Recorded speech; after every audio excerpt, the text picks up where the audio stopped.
Well, finally, we feel that we are being vindicated by the figures, what we've been saying all along. That is that there are more people suffering from hearing loss than what government agencies have been planning for.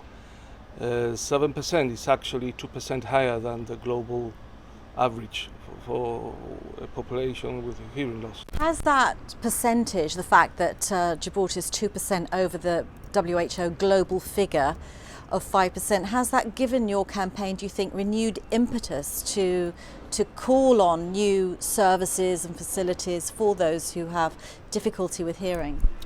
Well, what it has is basically given us evidence that what we are saying is correct, and we also have to ask ourselves important questions as why are we 2% higher?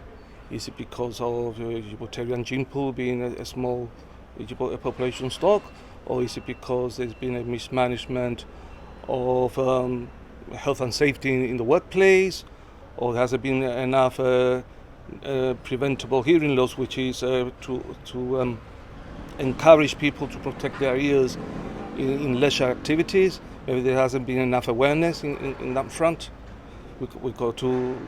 Agencies have to look into it. And the 7% with hearing loss, is there any understanding as to the degree of that hearing loss? I haven't been made aware. I just read the findings from the local newspaper like everyone else, and this was my take on it.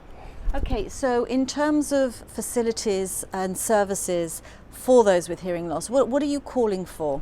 Well, all this time we've been actually asking for government to invest in the GHA, so to increase capacity, in other words, manpower in the audiology department and ENT department, as well as accessibility, so not to rely solely on telephone calls, to be open to the public, accepting emails and text messaging or even social media as a means to people who have difficulties using the telephone because of their hearing loss. They've got other ways of reaching out to the GHA.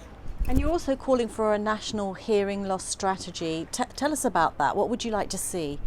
Well, I would like to see a coherent planning from diagnosis to education to employment to rehabilitation. If the hearing loss appears later in life, there is structured, and there is a multi-departmental communication to assist the person with the hearing loss throughout their lifespan.